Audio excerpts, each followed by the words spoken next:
प्यारे बच्चे, स्वागत है आप लोगों का हमारे channel S G education zone पर। बच्चों, हम आपके लिए लाए हैं जो कक्षा 10 का आपका सभी सब्जेक्ट के जो इम्पोर्टेंट टॉपिक्स हैं, जहां से आप लोग पढ़ लेंगे तो आपके बोर्ड एग्जाम में 85 से 90% आसानी से आ जाएंगे। जैसे मैथ हुए, आपका सामाजिक विज्ञान हुआ, हिंदी हुआ, सभी विषयों के जो महत्वपूर्ण टॉपिक हैं आपको कहाँ कहाँ से पढ़ना है। बच्चों, इसका पहले हमने एक वीडियो बनाया था, लेकिन उसमें गलती से हमने जो आपका कक्षा 10 का हिंदी की जगह पर कक्षा 12 के हिंदी का वहाँ पर डिस्कशन कर दिया था, और बाकी सब तो कक्षा 10 की थी। इसीलिए हमने उस वीडियो को डिलीट कर दिया ताकि आपके भविष्य के साथ कोई खिलवाड़ ना हो। इसलिए हम इस वीडियो को पुनः दोबारा से बना रहे हैं ताकि जो हमसे गलती हुई थी उसे हम सुधार सकें। बच्चों, उसमें हिंदी जो 12 का हमने डिस्कस कर दिया था 10 की जगह पर, यहाँ पर हम फिर से अपने गलती को सुधार करके फिर से हम कक्षा 10 के हिंदी, सामाजिक विज्ञान और गणित और जो आपके अन्य विषय हैं सबका हम डिस्कस करेंगे बारी बारी से, कौन कौन से टॉपिक आपको पढ़ना है।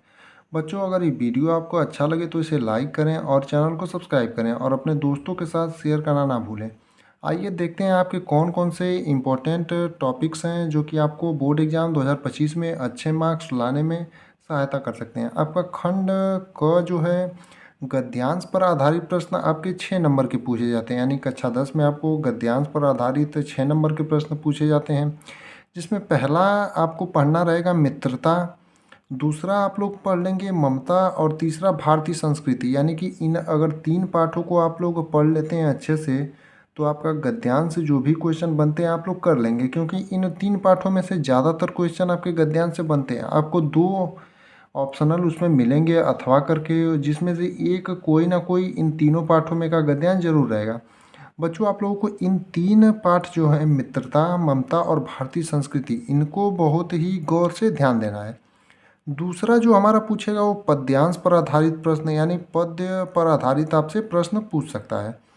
अब पद्यांश पर आधारित प्रश्न जो है उसमें आपको 4 चैप्टर जो है अच्छे से पढ़ना है। यानी कि 4 जो है पद, एक सूरदास का और एक तुलसीदास का जो है, और तीसरा जो है आपका वन पथ पर, यानी वन पथ पर, और एक चौथा जो है स्वदेश प्रेम।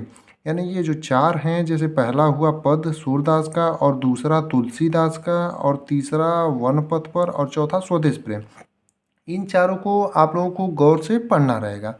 इन चारों से में से एक ना एक कोई आपका जरूर फंस जाएगा, जो कि आपका पद्यांश पर भी आपके 6 नंबर के क्वेश्चन पूछे जाते हैं। आगे आपका है लेखकों का जीवन परिचय, जहाँ से आपको 5 नंबर के क्वेश्चन पूछे जाते हैं। लेखकों का जीवन परिचय में आपका 2 आप लोगों को याद करना रहेगा, आचार्य रामचंद्र शुक्ल, जयशंकर प्रसाद।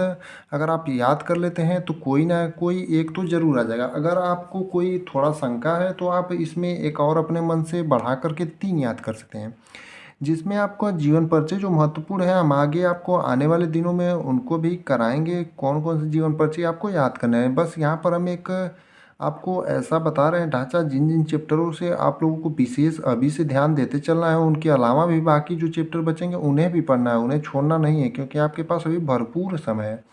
इसलिए हम बता रहे हैं कि आपको क्या क्या पहले तैयार करना है। यहाँ से आपको 5 नंबर मिलेंगे लेखकों के जीवन परिचय से, जहाँ पर आप लोग आचार्य रामचंद्र शुक्ल या जयशंकर प्रसाद किस दोनों लोगों का याद कर लेंगे तो एक ना एक तो आ ही जाएगा। चौथा आपको कवियों का जीवन परिचय, जहाँ से आपको 5 नंबर और मिलेंगे, और ये जो है आपको इसमें से सूरदास और तुलसीदास का याद कर लेंगे तो यहाँ से एक ना एक कोई आपको मिल जाना है।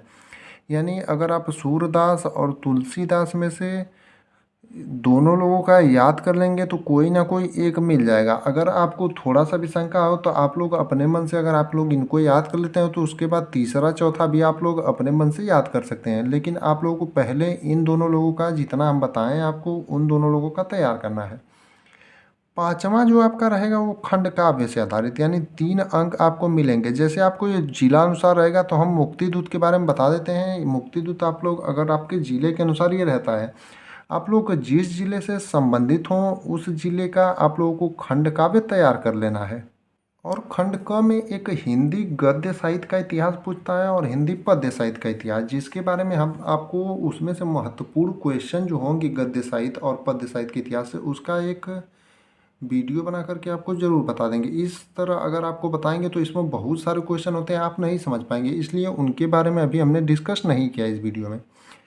खंड ख जो आपका है उसमें पहला आपका रहेगा संस्कृत के गद्यांशों एवं श्लोकों का संदर्भ सहित हिंदी अनुवाद कीजिए। यानी संस्कृत के गद्यांश और जो श्लोक रहेंगे उनका हिंदी सहित अनुवाद करना रहेगा। इसमें आप लोग को 4 चैप्टर तो जरूर पढ़ लीजिएगा, जैसे वाराणसी हुआ, भारतीय संस्कृति हुआ, प्रबुद्धो ग्रामीण हुआ और जीवन सूत्राणी हुआ। यानी कि इन 4 चैप्टरों को अगर आप लोग पढ़ लेते हैं तो कोई ना कोई गद्यांश और श्लोक के आपके जो क्वेश्चन है वो जरूर ना जरूर फंस जाएंगे। इनके अलावा जो आपके महत्वपूर्ण चैप्टर होंगे और यहाँ से जो महत्वपूर्ण क्वेश्चन होंगे आगे हम आपको आने वाले दिनों में ज़रूर कराएंगे, लेकिन ये आपको एक हम ढांचा बता रहे हैं कैसे कैसे आपको आगे चलना है। दूसरा जो आपका है निबंध से संबंधित, निबंध में आप लोगों को पहले प्रदूषण, विज्ञान और देश प्रेम, इन 3 टॉपिकों को तो पहले से आपको पढ़ लेना है। यानी कि 9 अंक आपको यहाँ से मिलेंगे और इन 3 टॉपिकों को आप लोगों को पहले से ही ध्यान में रख करके आप लोगों को पढ़ लेना है, ताकि इनके अलावा भी निबंध आगे हम आपको बताएंगे कौन से रिपीटेटेड निबंध है जो बार बार पूछे जाते हैं। तीसरा जो है संस्कृत श्लोक से 2 नंबर का आपको 2 संस्कृत श्लोक या 3 संस्कृत श्लोक याद कर लेंगे, जो कि आपके पेपर में ना आया रहता है, क्योंकि इसीलिए हम 3 संस्कृत श्लोक आपको याद करने के लिए करें, ताकि 2 तो आते ही हैं तो एक अगर आप एक्स्ट्रा याद करके रखेंगे तो वो नहीं आएगा, तो उसे आप लोग लिख सकेंगे। अब आपके आगे जो है MCQ पूछे जाते हैं 20 नंबर के, उसमें एक हिंदी गद्य साहित्य इतिहास और पद्य साहित्य का इतिहास देखिए हमने नीचे लिख रखा है, इसको हमने आपको नहीं बताया था। इसमें MCQ में आपका उपसर्ग हुआ, प्रत्यय हुआ, तत्सम तद्भव हुआ, पर्यायवाची हुआ, शब्द रूप, धातु रूप, संधि, समास, रस, छंद, अलंकार और गद्य साहित्य इतिहास और पद्य साहित्य के विकास से क्वेश्चन पूछता है।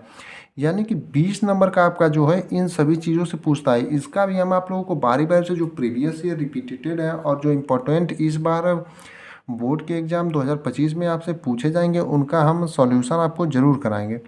एक आपका पूछेगा प्रश्नोत्तर जिसमें आपको 4 अंक मिलेंगे, वहाँ के भी जो महत्वपूर्ण क्वेश्चन होंगे हम आपको जरूर कराएंगे। आगे अब हम देखते हैं कि आपका सामाजिक विज्ञान में क्या क्या टॉपिक आपको पढ़ना है, कौन कौन से महत्वपूर्ण टॉपिक हैं जो आपके बोर्ड एग्जाम 2025 में आप अच्छे से अच्छे अंक स्कोर कर सकें। सामाजिक विज्ञान में आपके जो महत्वपूर्ण टॉपिक हैं वो इस प्रकार हैं। इसमें इकाई 1 आपका इतिहास है, जिसमें आपको 5 पार्ट तो बहुत ही अच्छे से पढ़ना है। जैसे आपका हुआ यूरोप में राष्ट्रवाद का उदय, यानी यूरोप में राष्ट्रवाद का उदय किस प्रकार हुआ इसको आपको पढ़ना है। दूसरा आपको पढ़ना है भारत में राष्ट्रवाद, यानी कि भारत में राष्ट्रवाद किस प्रकार था, इस चैप्टर को आपको अच्छे से पढ़ना है। तीसरा आपका है भूमंडलीकृत विश्व का बनना, यानी ये जो आपका चैप्टर है भूमंडलीकृत विश्व का बनना, इस चैप्टर को आपको अच्छे से पढ़ना है। इसका आज हमने एक वीडियो अपलोड कर रखा है जिसमें आपको हमने 30 टॉपिक पूरे सामाजिक विज्ञान की किताब से बताया, यानी 30 जो महत्वपूर्ण टॉपिक, यानी आप उसको क्वेश्चन भी कह सकते हैं, वो जहाँ जहाँ से बहुत ही रिपीटेटेड क्वेश्चन होते हैं वो आपको हमने बताया, जिसको आप लोग जाकर के अच्छे से देख लीजिएगा। इकाई 2 में इसका है भूगोल। भूगोल से आपका 7 पाठ है जिसमें आपको पढ़ना है संसाधन और विकास। दूसरा है वन एवं वन्य जीव संसाधन, और यहाँ पर आपका मानचित्र से आएगा, जो कि हमने मानचित्र से जो आपके क्वेश्चन होंगे वो हम आगे आने वाले दिनों में आपको ज़रूर सॉल्व कराएंगे मानचित्र भी, जिससे आपके बोर्ड एग्जाम में आपको आसानी हो सके। तीसरा आपका है जल संसाधन, यानी जल संसाधन एक चैप्टर है जिससे आपको अच्छे से पढ़ लेना है। चौथा है आपका कृषि, यानी कृषि चैप्टर को भी आपको अच्छे से पढ़ना है। पांचवा है खनिज तथा ऊर्जा संसाधन। छठा विनिर्माण उद्योग, और सातवां आपका जो चैप्टर है वो है राष्ट्रीय अर्थव्यवस्था की जीवन रेखाएं। आप लोग जो हमने इसके पहले वीडियो सामाजिक विज्ञान के 30 क्वेश्चन या टॉपिक का बना रखा है, अगर आप लोग उसे ध्यान से देखेंगे तो उसमें जो 30 क्वेश्चन हैं कुछ चैप्टरों से मिलते जुलते रहेंगे, यानी कि आप लोगों को उनको बहुत ही गौर से देखना है।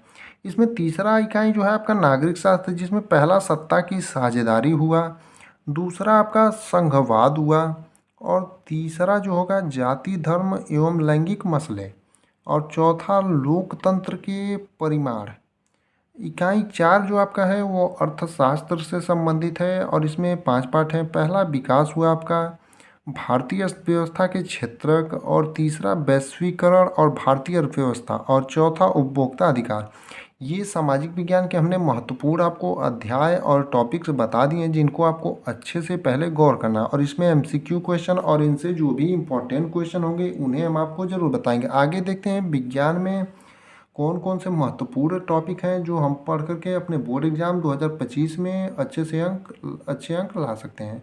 विज्ञान में आपका पहला हम रसायन विज्ञान को उठा रहे हैं, जिसमें आपका कौन कौन से महत्वपूर्ण टॉपिक हैं जिन्हें आपको पढ़ना है और ध्यान से पढ़ना है। इसमें पहला जो टॉपिक है वो है रासायनिक अभिक्रिया, यानी प्रतिस्थापन, जिसे विस्थापन, संकलन, संयोजन, ऊष्माशोषी, ऊष्माक्षेपी, दहन, ऑक्सीकरण और योग। यानी कि ये जो रासायनिक अभिक्रिया है, यहाँ से आपको प्रतिस्थापन पर, विस्थापन और संकलन जिसे संयोजन भी कहते हैं, और ऊष्माशोषी, ऊष्माक्षेपी जिसे दहन, और ऑक्सीकरण, योग अभिक्रिया, ये सब आपको पढ़ना है। दूसरा जो इसमें आपको महत्वपूर्ण टॉपिक है वो है पीएच मूल्य क्या है, और पीएच मूल्य का परिभाषा आपको पूछ सकता है, और या आप इससे क्या समझते हैं, और पीएच पैमाना क्या है, इससे क्वेश्चन आपसे पूछ सकता है। तीसरा जो आपका महत्वपूर्ण टॉपिक है वो है अम्ल क्षार लवण की परिभाषा उदाहरण सहित लिखिए। यानी अम्ल क्षार लवण क्या होता है उसकी परिभाषा और उसके कुछ उदाहरण आपको पूछेगा, या अम्ल से क्षार की जब अभिक्रिया कराते हैं तो उनसे कुछ एग्जाम्पल दे सकते हैं, वो आपसे पूछ सकते हैं। चौथा आपका जो टॉपिक है वो है विरंजक चूर्ण, bleaching powder, calcium oxychloride, baking powder, खाने का soda, sodium bicarbonate, plaster of Paris, धावन सोडा, सोडियम कार्बोनेट। इन सब चारों पांचों को बनाने की विधि, गुण और इनके रासायनिक समीकरण पूछ सकता है आपसे। पांचवा जो है मिश्र धातु से क्वेश्चन पूछ सकता है, इनके नाम, संगठन और उपयोग। छठा जो टॉपिक है वो है विद्युत रासायनिक श्रेणी, सक्रियता श्रेणी के नाम से भी जिनसे जानते हैं, उनसे संबंधित आपसे जो टॉपिक है इससे क्वेश्चन आ सकते हैं। सातवां जो है कॉपर के दो अयस्क भर्जन बेसमरीकरण, इससे संबंधित आपसे क्वेश्चन पूछ सकता है। आठवां जो आपका है योगात्मक अभिक्रिया, इससे आपका क्वेश्चन आ सकते हैं। नवा आयुपीएससी नामकरण, इन सब से क्वेश्चन आपसे आ सकते हैं। 10वां जो आपका टॉपिक है वो है साबुन क्या है, बनाने की विधि और साबुनीकरण। यानी साबुन क्या है उसके बनाने की जो विधि है उसको बताना रहेगा, और साबुनीकरण क्या है उसको आपको बताना रहेगा। 11वां साबुन की सफाई प्रक्रिया यानी मिसेल, इसके बारे में आपको बताना रहेगा। 12वां जो आपका टॉपिक है वो एस्टीकरण के बारे में, यानी एस्टीकरण से संबंधित आपसे क्वेश्चन पूछे जा सकते हैं। 13वां जो आपका टॉपिक है एथिल अल्कोहल, जिसे एथेनॉल के नाम से भी जानते हैं, यानी एथेनॉल या एथिल अल्कोहल करके पूछ सकता है। उसके बनाने की विधि और उसके गुण, रासायनिक गुण आपसे पूछ सकता है। यानी एथिल अल्कोहल दे देगा या एथेनॉल दे देगा, उसके बनाने की विधि और उसके रासायनिक गुण आपसे पूछ सकता है। अब आगे देखते हैं आपका भौतिक विज्ञान और जीव विज्ञान, जो कि हमने कंबाइन लिखा है, उससे आपके कौन कौन से महत्वपूर्ण टॉपिक हैं जिनसे क्वेश्चन बन सकते हैं। जीव विज्ञान और भौतिक विज्ञान को हमने कंबाइन लिख के रखा है जिनसे आपसे क्वेश्चन बन सकते हैं। आपको बताएंगे कौन कौन से वो टॉपिक हैं। इसमें आप पहले प्रकाश संश्लेषण, इसकी अभिक्रिया, घटक और क्रिया विधि, यानी प्रकाश संश्लेषण से संबंधित आपसे क्वेश्चन पूछ सकते हैं, इसकी अभिक्रिया लिखने को या घटक और क्रिया विधि इसकी। दूसरा जो आपका इम्पोर्टेंट टॉपिक है वो है श्वसन, इसकी परिभाषा और इसके भी घटक आपको लिखने के लिए क्वेश्चन में दे सकता है। तीसरा जो आपके महत्वपूर्ण टॉपिक है वो है प्रकाश संश्लेषण में CO2 की आवश्यकता सिद्ध करने, यानी प्रकाश संश्लेषण में CO2 की क्या आवश्यकता है उसको आपको सिद्ध करना रहेगा। चौथा जो इम्पोर्टेंट टॉपिक है वो है मनुष्य का पाचन तंत्र नामांकित चित्र क्रिया विधि चरण, यानी मनुष्य के पाचन तंत्र का नामांकित चित्र आपको बनाना होगा और उसकी क्रिया विधि को और बाकी सभी अंगों को बारी बारी से आपको लिखना होगा क्या उनकी काम है। पांचवा जो इम्पोर्टेंट टॉपिक है वो है पाचक रस, जिसे लार, जठर रस, पित्त रस, अग्नाशिक रस, आत रस का कार्य और उपयोग। यानी इन जो सभी पाचक रसों का हमने आपको नाम बताया, जैसे लार रस हुआ, जठर रस, पित्त रस, अग्नाशिक रस, इनका आपको कार्य और इनका उपयोग बताना रहेगा। छठा है वायवीय ऑक्सी तथा अवायवीय श्वसन, अनऑक्सी ऑक्सी श्वसन या अनऑक्सी श्वसन ऐसे करके पूछ सकता है, या वायवीय श्वसन या अवायवीय श्वसन के बीच अंतर बताइए, ये आपको पूछ सकता है। सातवां श्वासोच्छ्वास तथा श्वसन से संबंधित आपसे पूछ सकता है। आठवां टॉपिक जो आपको पढ़ना है वो रुधिर तथा लसिका में अंतर पूछ सकता है, ये आपको बताना रहेगा। 9वां श्वसन तथा दहन में अंतर, ये टॉपिक आप लोग ध्यान से पढ़ लीजिएगा। 10वां धमनी तथा शिरा में अंतर या इनके कार्य या इनसे संबंधित क्वेश्चन पूछ सकता है, जिन्हें आप लोग अच्छे से पढ़ लीजिएगा। 11वां जाइलम तथा फ्लोएम में अंतर या जाइलम तथा फ्लोएम का क्या कार्य है पौधों में, या जाइलम तथा फ्लोएम से क्या आप समझते हैं या इनके बीच अंतर, ऐसे क्वेश्चन आपसे पूछ सकता है।